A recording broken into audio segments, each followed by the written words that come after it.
जीत बाकी है, कई हार बाकी है, कई जीत बाकी है, कई हार बाकी है, अभी तो जिंदगी की सार बाकी है, अभी तो चले हैं नई मंजिल की ओर, अभी तो चले हैं नई मंजिल की ओर, यह तो एक पन्ना है, अभी तो पूरा किताब बाकी है।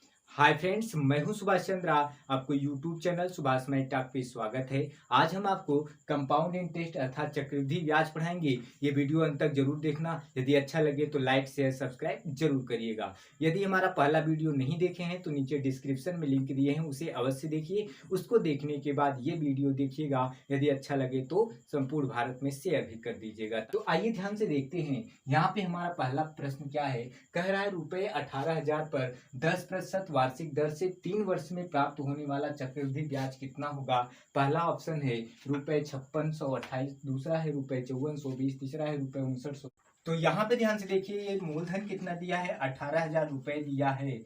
और हम कहें 10% का 3 वर्ष के लिए अगर हम निकालें तो कहेंगे 33.1%। अब ये जो परसेंट है इससे 2 जीरो हट गया और ये दशमलव से 1 जीरो हट गया, तो अर्थात आपके क्या पास बचा 18 गुणे 33 और 1 अर्थात 331। अगर हम गुणा कर पाए तो क्या हो जाएगा, 18 एक कम 18 हो जाएगा और ये 8 यहाँ पे भी है और यहाँ पे भी है, तो ये दोनों हट गया। तो यहाँ पे देखिए 18 3 54 और 1 55, अर्थात ये जो हमारा है ये वाला ऑप्शन सही दिख रहा है, ये भी हमारा गलत है। तो 5 से इस पर बचा 18 3 54 और 54 5 कितना हो जाएगा, 54 5 59, अर्थात ये हमारा क्या रहा, 5,958। ये हमारा क्या रहा, आंसर रहा। तो आइए ध्यान से देखते हैं कि ये जो हमारा 33.1% इसे हम कैसे लाया हूँ। तो यहाँ पे अगर आप ध्यान से देखिए 10% का क्या है, 3 वर्ष के लिए अगर हमें निकालना है तो कैसे निकालेंगे, 33.1% कहाँ से आया। तो यहाँ पे ध्यान से देखिए, अगर ये हमें दो वर्ष के लिए, ये 10% 2 वर्ष के लिए निकालना है तो हम क्या करेंगे, ये 10% 2 वर्ष के लिए, अर्थात इसे x मानेंगे, इसे y। और जब भी कभी भी ऐसा वैल्यू हो एक्स वाई तो हम क्या कहते हैं, x प्लस वाई और प्लस यक्स वाई अपॉन 100। तो आप मुझे बताइए ये कितना है, 10 और प्लस 10 और प्लस 10 गुणे 10 और बटे कितना 100। ये दो शून्य से कट गया, तो ये 10 10 कितना रहा, 20 और प्लस 1 कितना रहा, 21%। अर्थात 2 वर्ष का जो निकला वो कितना निकला, 21%। अब आइए ध्यान से देखते हैं, फिर 3 वर्ष का निकालना था, 1 और 10% है। तो अब हम क्या करेंगे, इसे यक्स मानेंगे, इसे वाई मानेंगे। तो हमने क्या पढ़ा था, x प्लस वाई और प्लस यक्स वाई अपॉन 100। तो यक्स की वैल्यू कितना है, 21 प्लस 10 और 21 मल्टीपल 10 और बटे कितना 100। तो ये शून्य से शून्य कट गया, तो यहाँ कितना रहा, 31 प्लस ये कितना रहा, 2.1। अगर इसे हम ऐड करें तो 30.1 आए, 33.1 आएगा। जो यहाँ पे मैंने क्या किया, इसका जो है परसेंट निकाल लिया, अर्थात इसका 3 वर्ष का निकाला तो 33.1%। तो ये परसेंट मतलब बटे 100, ये दो जीरो से कटा, ये पॉइंट हटाएंगे तो नीचे 1 जीरो जाएगा, ये कट गया। तो 18 गुणे क्या करेंगे, 331 करेंगे, तो हम जब मल्टीपल करेंगे तो आएगा कितना, 5,958। आइए इसको हम दूसरा भी तरीका देख लेते हैं। सेकंड मेथड हम क्या देख रहे हैं, मेरी बात को ध्यान से सुनिएगा। यहाँ पे हमारे पास क्या दिया है, 18,000 रुपया दिया है और 18,000 का पहले हम 10% निकालेंगे तो हमारा ये कितना हो जाएगा, 10 बटे कितना 100। तो ये जो 2 शून्य कितना रहा, ये 2 शून्य से कट गया, तो ये हमारा जो रहा वो कितना रहा, 1800 रहा। अब फिर हम क्या कर रहे हैं, 1800 का हम कितने निकाल रहे हैं, 10% निकाल रहे हैं, ये दूसरे वर्ष का है, तो ये हमारा कितना रहा, 180 रहा। फिर हम क्या कर रहे हैं, 180 का तीसरे वर्ष का निकाल रहे हैं 10%, तो हमारा कितना रहा, ये कितना रहा, 18 रहा। तो यहाँ पे अगर मेरी बात को ध्यान से समझिए, 2 वर्ष का लिए हम क्या करते हैं, 2 और 1 का गुणा करते हैं। 3 इयर्स के लिए हम क्या करते हैं, 3 और 3 1 का गुणा करते हैं। 4 इयर्स के लिए हम क्या करते हैं, 4 6 4 1 का मल्टीपल करते हैं। और 5 इयर्स के लिए हम क्या करते हैं, 5 10 10 5 1 का मल्टीपल करते हैं। तो यहाँ पे 3 वर्ष दिया है तो हम क्या गुणा करेंगे, 3 3 1 का गुणा करेंगे। तो यहाँ जब 3 का गुणा करेंगे तो 18 3 5400 हो जाएगा। और यहाँ जब हम 3 का गुणा करेंगे तो हो जाएगा 18 3 54 540। और यहाँ जब 1 का गुणा करेंगे तो कितना हो जाएगा, 18। अगर हम इसे ऐड कर पाऊँ तो ये हो गया 5 हो गया, 5 4 9 5, अर्थात 5,958 ये हमारा क्या रहा, आंसर रहा। आइए हम तीसरा भी तरीका देख लेते हैं। यहाँ पे क्या है, 10% है और 10% को हम क्या लिख सकते हैं, 10 और परसेंट का मतलब बटे 100। तो ये एक शून्य कटा, तो अर्थात क्या रहा, 1/10 रहा। 10% का क्या निकाला, 1/10। तो आप मुझे बताइए ये हमारा प्रिंसिपल रहा और ये अमाउंट। अगर हमारा प्रिंसिपल कितना है 10 रुपये है तो एक साल का जो अमाउंट हो जाएगा वो कितना हो जाएगा 11 हो जाएगा। अगर 10 रुपये है तो एक साल का अमाउंट 11 हो जाएगा। फिर दूसरे साल का क्या 10 11, तीसरे साल का भी कितना 10 और 11। अगर ये तीनों मल्टीपल करें तो कितना हो जाएगा 1000। अगर इन तीनों का मल्टीपल करें तो कितना हो जाएगा 1331। ये आपका प्रिंसिपल रहा, ये क्या रहा अमाउंट रहा, अर्थात ये मूलधन रहा, ये क्या रहा मिश्रधन रहा। और ये दोनों का जो अंतर आएगा वो कितना आएगा 331। ये हमारा क्या रहा सीआई रहा, अर्थात कंपाउंड इंटरेस्ट अर्थात चक्रवृद्धि ब्याज रहा। और रियल में जो हमारा मूलधन दिया है वो कितना दिया है 18,000 रुपये दिया है। तो यहाँ पे 18,000। तो आप हमें ये बताइए 1,000 का कितना, 1,000 का 18,000। तो हम क्या कहेंगे 3 शून्य से 3 शून्य कट गया अर्थात 1 का 18, अर्थात यहाँ पे कितने का गुणा किया है 18 का। तो हमें क्या निकालना है चक्रवृद्धि ब्याज निकालना है, अर्थात इसमें भी हम 18 का गुणा कर दें तो हमारा कितना हो जाएगा 18 1 कम 18। तो यहाँ पे 18 3 54 और 1 55, फिर 18 3 54 और 5 कितना हो जाएगा 59, अर्थात 5,558 जो हमारा क्या रहा लास्ट वाला ऑप्शन रहा। हमारा अगला सवाल यह है रुपए 16,000 का 2 वर्ष में 10% वार्षिक दर से चक्रवृद्धि ब्याज क्या होगा। पहला ऑप्शन है 3,560, दूसरा है 3,360। तो यहाँ पे अगर आप ध्यान से देखिए मूलधन कितना दिया है 16,000 रुपया दिया है और 2 वर्ष का 10% अगर हम निकालेंगे तो हम कितना कहेंगे 21%। और ये जो परसेंट है 20 से कट गया, अर्थात हम कहें क्या 160 गुणे 21। और जब हम गुणा करेंगे तो कितना हो जाएगा 16 1 कम 16 और 16 दूना 32 और एक कितना हो जाएगा 33, अर्थात 3360। और ये 3360 हमारा क्या रहा आंसर रहा। आइए हम ध्यान से देखते हैं कि ये 21% आया कैसे। यहाँ पे 10% का 2 वर्ष निकालना है तो आप मुझे बताइए एक वर्ष का 10%, दूसरे वर्ष का 10%, 2 वर्ष का हुआ, इसे मैं x मान ले रहा हूँ, इसे y। जब दो वैल्यू निकालना होता है तो हम क्या करते हैं x प्लस वाई अपान क्या 100। x की वैल्यू कितना है 10 और प्लस कितना 10 और 10 गुणे कितना 10 और बटे कितना 100। तो ये 2 शून्य से कट गया, 10 10 कितना 20 और 1 1 कम 1, अर्थात कितना रहा 21 रहा। तो यही मैं क्या किया हूँ 2 वर्ष का 21% निकाल लिया हूँ। तो या तो हम क्या कर सकते हैं, या तो हम ऐसे कर सकते हैं ये 10 का दूना कितना हो जाएगा 10 का दूना 20 हो जाएगा। और ये क्या कर लेना है 10 का दूना 20 हो गया। अब हमें क्या कर लेना है 10 का जो वर्ग होगा वो कितना होगा 100 होगा। तो ये लास्ट का 2 डिजिट्स नहीं, मतलब इसको अब हम इससे जोड़ देंगे तो 20 और एक कितना हो जाएगा 21%।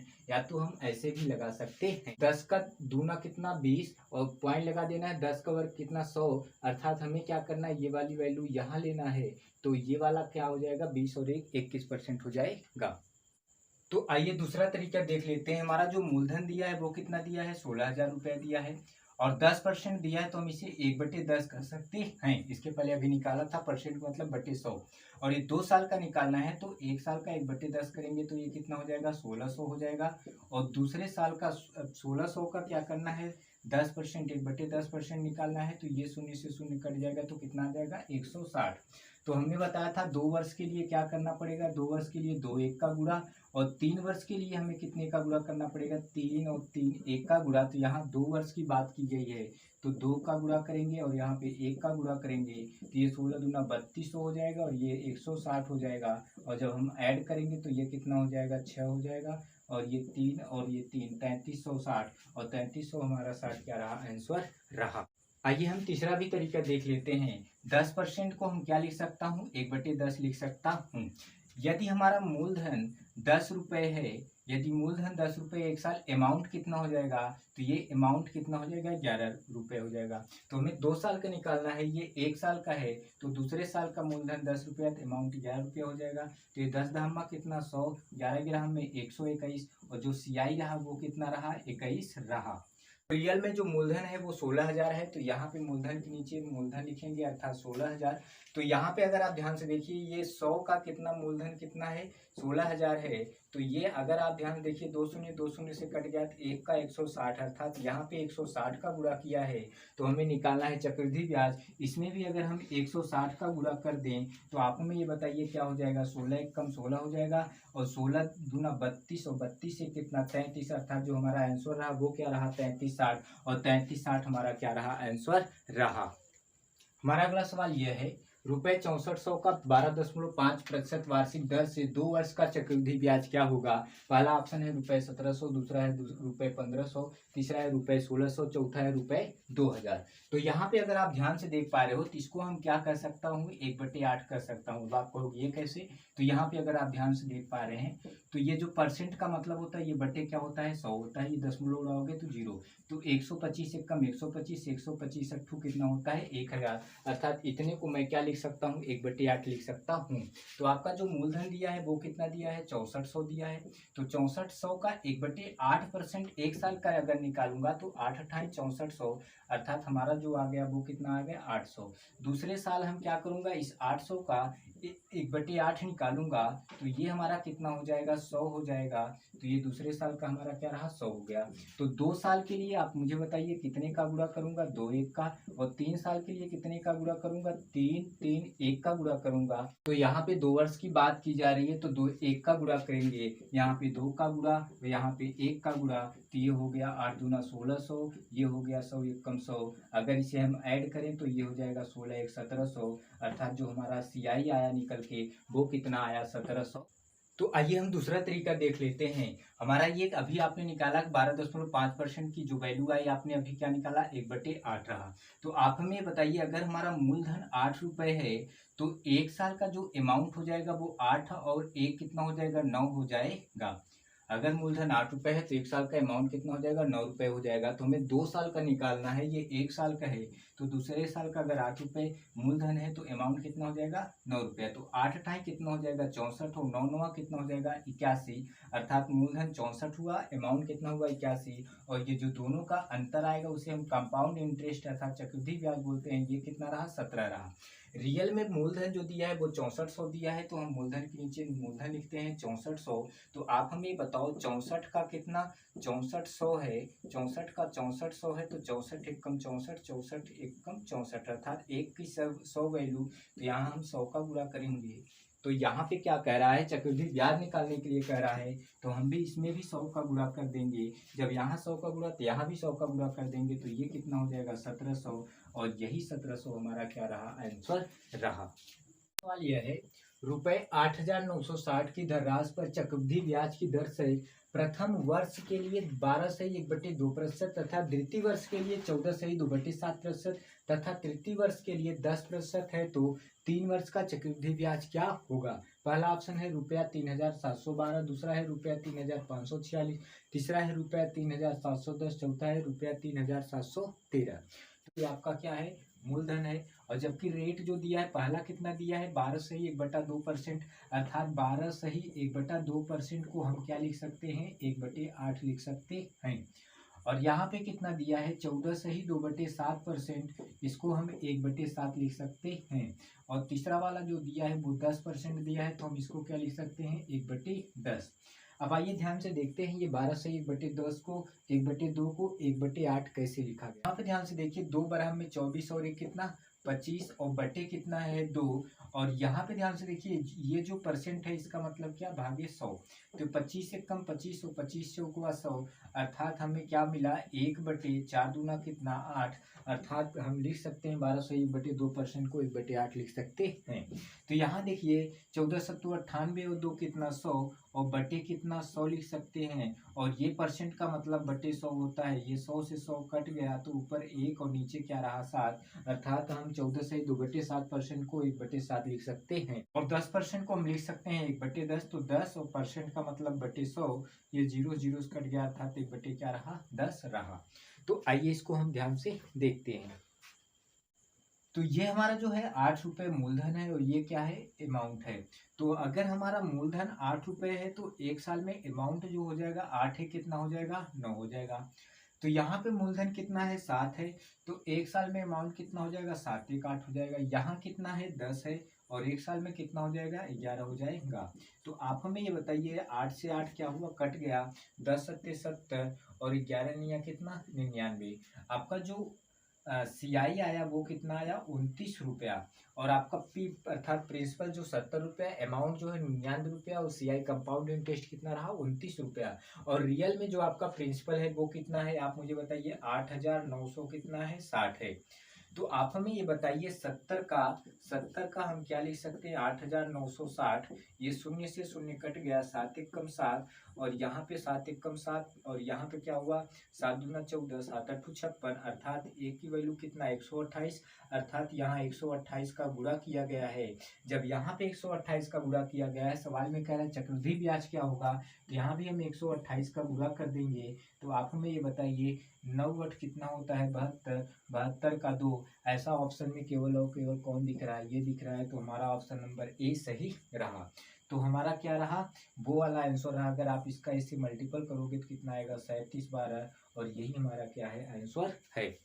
हमारा अगला सवाल यह है, किस धन का पहले वर्ष के लिए 12 से 1/2%, दूसरे वर्ष के लिए 11 से 1/9%, तीसरे वर्ष के लिए 10% चक्रवृद्धि ब्याज की दर से 3 वर्ष में चक्रवृद्धि ब्याज रुपये 1800 हो जाएगा, तो वह धन क्या होगा। पहला ऑप्शन है 2600, दूसरा है 4800, तीसरा है 2400, चौथा है 4200। पहला रेट है वो कितना है 12 से 1/2% है और इसको हम क्या लिख सकते हैं 1/8 लिख सकते हैं।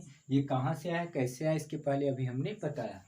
तो यहाँ पे अगर आप ध्यान से देखिए 11 से 1/9% है और इसको हम क्या लिख सकते हैं 1/9 और ये 10% है, 10% को हम क्या लिख सकते हैं 1/10 लिख सकते हैं। तो आप हमें बताओ अगर हमारा प्रिंसिपल 8 रुपया है तो एक साल में क्या अमाउंट 9 रुपया हो जाएगा क्या, 8 और 1 9। अगर हमारा प्रिंसिपल यहाँ पे 9 रुपया है तो एक साल का अमाउंट क्या 10 हो जाएगा क्या। अगर हमारा प्रिंसिपल 10 रुपया है तो एक साल का अमाउंट क्या 10 और 1 11 हो जाएगा क्या। तो आप हमें बताइए ये 10 से 10 कटा, 9 से 9 कटा, तो यहाँ प्रिंसिपल कितना रहा 8 रहा और यहाँ कितना रहा 11 और ये दोनों के बीच का अंतर जो होता है वो CI होता है कितना, अर्थात कंपाउंड इंटरेस्ट कितना है 3 रुपये है। और रियल में जो कंपाउंड इंटरेस्ट दिया है वो कितना दिया है 1800 दिया है। तो 3 के नीचे 1800, तो आप हमें बताइए 3 का अगर हम 1800 कर रहे हैं तो 3 एक कम 3 और तिछवा का 1800 अर्थात 600, अर्थात यहाँ पे 600 का गुणा किया गया है। तो सवाल में कह रहा है कि वह धन क्या है, अर्थात धन पूछ रहा है। तो आप हमें बताओ जब इसमें 600 का गुणा किया है तो इसमें भी 600 का गुणा करेंगे तो 8 छंग कितना हो जाएगा 4800, अर्थात हमारा जो धन है प्रिंसिपल है वो कितना है 4800 और ऑप्शन नंबर बी सही रहा। हमारा अगला सवाल यह है, किस धन का पहले वर्ष के लिए 22 सही 2/9%, दूसरे वर्ष के लिए 9 सही 1/11%, तीसरे वर्ष के लिए 12 सही 1/2% चक्रवृद्धि ब्याज की दर से 3 वर्ष में चक्रवृद्धि ब्याज 5100 रुपये हो जाएगा, तो मिश्र धन क्या होगा, अर्थात अमाउंट पूछ रहा है।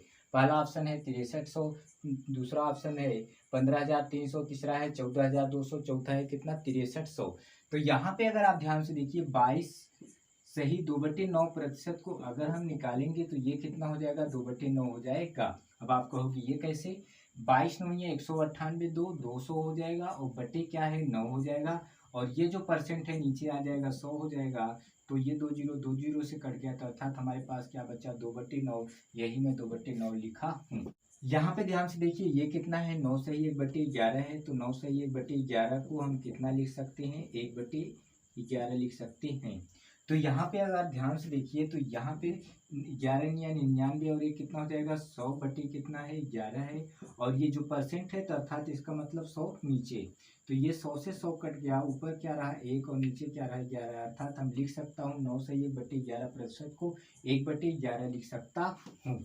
और यहाँ पे ध्यान से देखिए 12 से 1/2% को 12 से 1/2% को हम शुरू में बताया था कितना होगा 1/8 हो जाएगा। 12 दूना 24/2, तो यहाँ पे 12 दूना 24 एक 25/2 और ये परसेंट का मतलब बटे 100 रहा, तो 25 एक कम 25, 25 से ऊपर 100 अर्थात 1/4 दूना 8 जो वहाँ पे मैं लिखा हूँ। तो आप हमें बताओ अगर हमारा मूलधन 9 रुपया है, क्या एक साल में 9 2 11 रुपये अमाउंट हो जाएगा क्या। अगर हमारा मूलधन 11 रुपये है, क्या 11 और 1 12 हो जाएगा क्या अमाउंट एक साल में। अगर हमारा 8 रुपया है तो क्या एक साल में जुड़ के ये 9 रुपया हो जाएगा क्या। तो आप हमें ये बताइए, ये 11 से 11 कट गया, 9 से 9 कट गया, 4 3 12, 4 दूना 8 अर्थात मूलधन 2 रहा, अमाउंट कितना रहा 3 रहा और ये जो दोनों का अंतर है CI कितना रहा 1 रुपये रहा। और जो हमारा जो हमारा चक्रवृद्धि ब्याज दिया है वो 5100 रुपया दिया है, अर्थात चक्रवृद्धि ब्याज के नीचे चक्रवृद्धि ब्याज लिखेंगे अर्थात 5100, अर्थात यहाँ पे 5100 का ही गुणा हुआ है। तो यहाँ पे सवाल में कह रहा है अमाउंट बता दो, अमाउंट की वैल्यू ये है। तो जैसे इसमें 5100 का गुणा हुआ वैसे इसमें भी 5100 का अगर हम गुणा कर देंगे तो आप हमें बताइए क्या ये 3 एक कम 3 और 5 3 15 रहा क्या, अर्थात 15,300। ये हमारा ऑप्शन बी सही रहा।